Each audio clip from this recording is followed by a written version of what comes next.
Bom dia, boa tarde, boa noite, que a paz do Senhor Jesus esteja sobre a sua vida, sobre a sua casa. Eu já quero começar aqui mandando um abraço especial para o Rafael Ribeiro, que comentou aí no nosso último vídeo, os nossos irmãos que sempre estão comentando aí. Nosso muito obrigado e um abraço aí no coração de vocês. Aos irmãos aí do caminho do canal Jesus é o caminho, a verdade e a vida, que também sempre comentam aqui, né? Que Deus abençoe sua vida grandemente. Meus irmãos, como vocês sabem, nós temos falado aqui sobre o livro de Gênesis nessas nossas conversas, né? Já temos falado de Adão e Eva, de Noé, e agora nós iremos falar de Abrão, que posteriormente vai se tornar Abraão. Se você não viu os vídeos, eles estão aqui no nosso canal. A base bíblica que nós utilizaremos para a nossa conversa e pensamento do dia de hoje está em Gênesis capítulo 12, versículo 1 ao 9, que é justamente quando o Senhor chama Abraão a sair da terra de Ur dos Caldeus e dá um passe de fé, e a partir desse momento Deus muda a história de Abraão e marca ele na história como o patriarca da fé. Quando nós observamos esse texto e a história da narrativa bíblica, nós vamos observar que alguns comentaristas vão sugerir que as promessas de Deus a Abraão eram promessas condicionais. Ou seja, eles dizem que a condição era a obediência à ordem de Deus de deixar a cidade de Ur.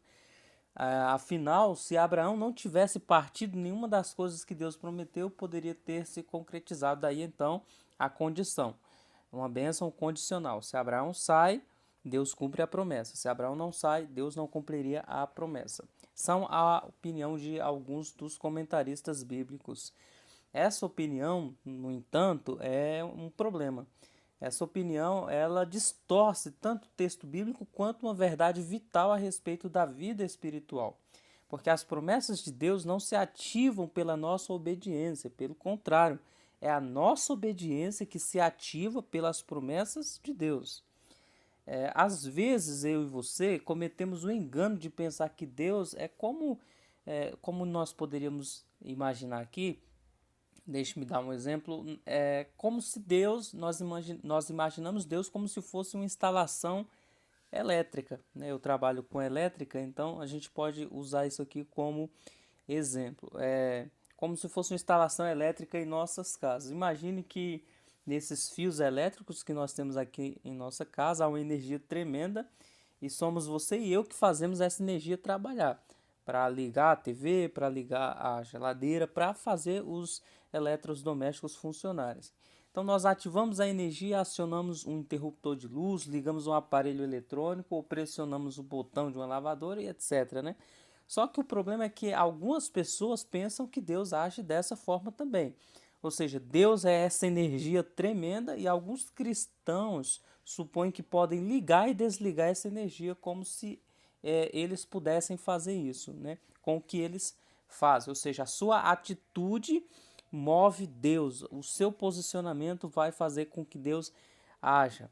Se acionarem o interruptor correto, Deus age. Se colocarem o seletor de canal no lugar certo, ou se colocarem o controle no ajuste correto, Deus virá sendo chamado. Mas não é isso que acontece de maneira alguma em nossas vidas. Na prática, não é bem isso que acontece. Às vezes nós obedecemos, às vezes nós estamos, pelo menos quando comparamos a nossa Bíblia com a nossa vida com a luz do texto sagrado, com a Bíblia, às vezes nós observamos que estamos obedecendo a palavra, estamos vivendo de acordo com a palavra de Deus e as afrontas continuam, os problemas continuam, as adversidades continuam. Então, não é bem por esse caminho aí. O que acontece então é que quando nós estamos em obediência, a nossa vida vai enfrentando tempestades e adversidades, entra o dilema da fé. O que acontece é que a fé estabelece um relacionamento com Deus, que é a fonte suprema de energia. Se eu posso usar essa palavra, ou poder, né? Vamos usar poder. A fé conserva esse relacionamento, que é mais importante do que a ação. É uma confiança, a fé é a confiança no caráter de Deus, ou seja, nós confiamos que Deus ele é poderoso para cumprir aquilo que ele disse que iria cumprir. Então, esse relacionamento com Deus, essa comunhão com Deus, essa confiança ativa em Deus nas suas promessas é o que nos faz obedecer.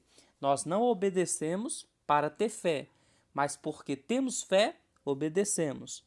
Então, nós havemos muito claramente a fé na vida de Abraão, por isso que ele é chamado de o pai da fé. Por Abraão crer nas promessas de Deus, meus irmãos e minhas irmãs, foi que ele deixou a terra de Ur dos Caldeus e sua riqueza para viver uma vida de nômade.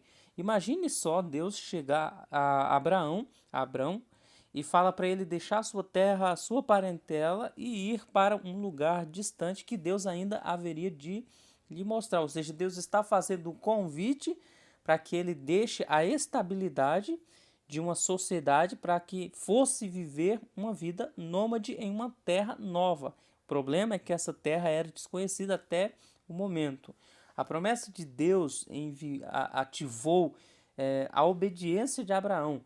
A sua obediência não ativou as promessas. É muito importante gravar isso, tá bom? Mais adiante, já na terra da promessa, Abraão então vai tirar os olhos das promessas e teve medo. Ele temeu a fome, temeu o que poderia acontecer se os egípcios vissem e desejassem a sua bela esposa Sarai, né? A sua esposa Sara. Por ter se esquecido das promessas, então, foi que Abraão desobedeceu. Mas mesmo assim, Deus foi fiel ao seu compromisso. Ele tirou Abraão daquela confusão toda que se formou ali, daquela partida de Canaã, e trouxe Abraão a salvo de volta à terra prometida. Por isso que em momentos de crise e de adversidade, Deus vem e se manifesta em alguns momentos para que a nossa fé seja estruturada e para que nós voltemos ao caminho da obediência. Ali então Abraão novamente fixou os olhos nas promessas, que é justamente isso que Deus faz. Ele foi altruísta no seu relacionamento com Ló, quando aconteceu aquela confusão danada entre os pastores ali dos dois, né?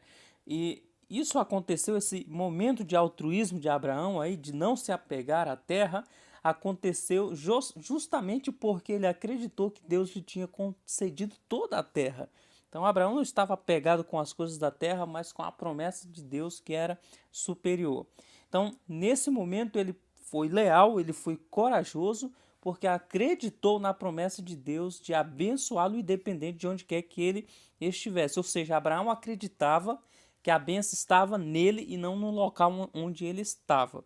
Ou seja, se a bênção está em Abraão, não importa onde quer que ele esteja, a bênção irá acompanhá-lo, seja no deserto, seja nas planícies.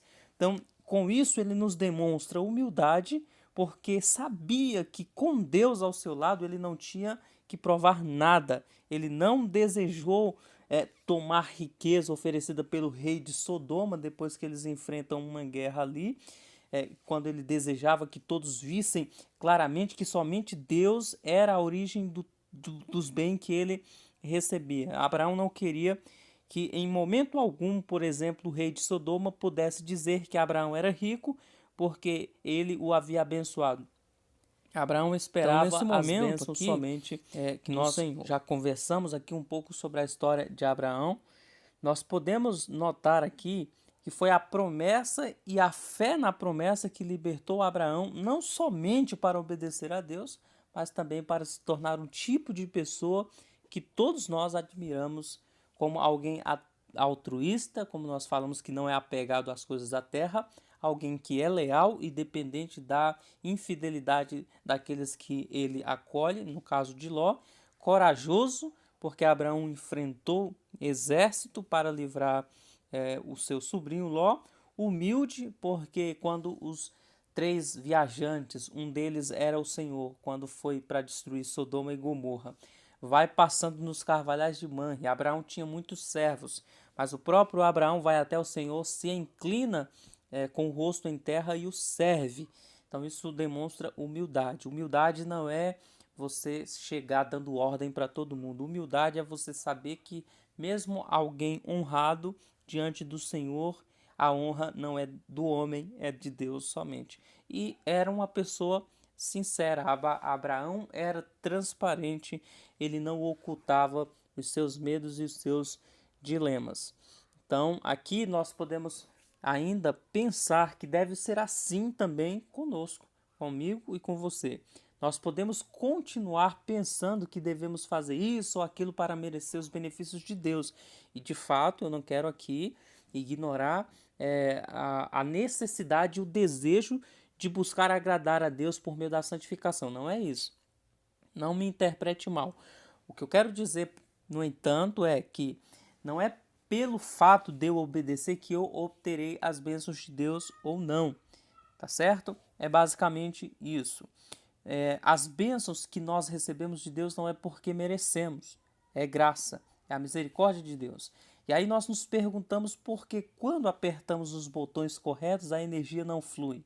É o grande dilema. Por que eu, quando estou obedecendo a Deus, as coisas não funcionam do jeito que eu penso? Ou podemos simplesmente conservar nossos olhos fixos em Deus e nas promessas feitas a nós por meio da palavra de Deus e permitir que, em meio aos dilemas da vida, a sua graça possa superabundar em nós e nos capacite a obedecer. Amém? Uma citação aqui importante, eu quero fazer essa citação, que é a citação do Louis Mary Grignon, de Montfort. Ele diz assim: frequentemente, na verdade, com excessiva frequência, Deus permite que os seus maiores servos, aqueles que mais tiveram progressos na graça, cometam os mais humilhantes enganos.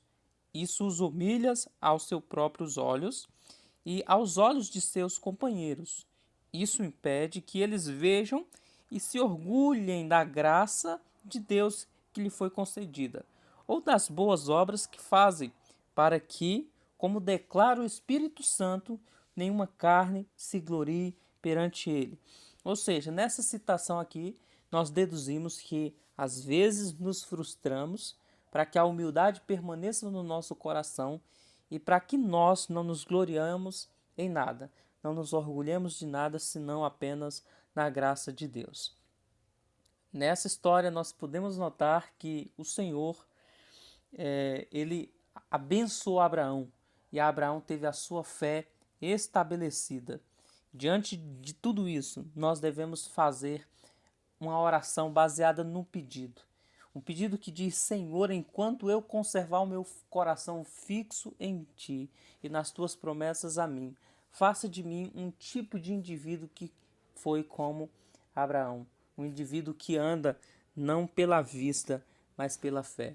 Alguém que anda não confiando nos seus méritos, não confiando nas suas forças, mas alguém que confia na promessa de Deus, que está estabelecido, não naquilo que conquista, mas naquilo que o Senhor que o chamou, conquistou por ele. Amém? É isso. Que Deus abençoe a sua vida. Então é sempre importante olhar para a vida desses personagens bíblicos e lembrar que o Deus que agiu no passado é o mesmo hoje. A Bíblia diz que Deus não muda. E o Deus que foi fiel na vida de Abraão, o tirando da terra dos caldeus e o colocando na terra da promessa, nós vemos o panorama da vida de Abraão e percebemos que quando Deus chama alguém, Deus não o coloca em um beco sem saída, num barco furado, mas Deus o coloca numa terra de milagres, numa terra de promessa. Só que para viver nessa terra de promessa, para viver nessa terra de milagres, é necessário que pela fé estejamos na dependência de Deus. Que Deus abençoe a sua vida, que essa palavra tenha falado ao seu coração. Se você gostou, deixe o seu like, comenta aí no vídeo, compartilha para mais alguém que eu acredito que pode falar ao coração de uma pessoa. Amém? Deus abençoe a sua vida, um beijo fraterno no seu coração. Obrigado pela sua audiência, por ter ficado comigo até aqui e até o próximo vídeo, até a nossa próxima conversa. Deus em Cristo vos abençoe.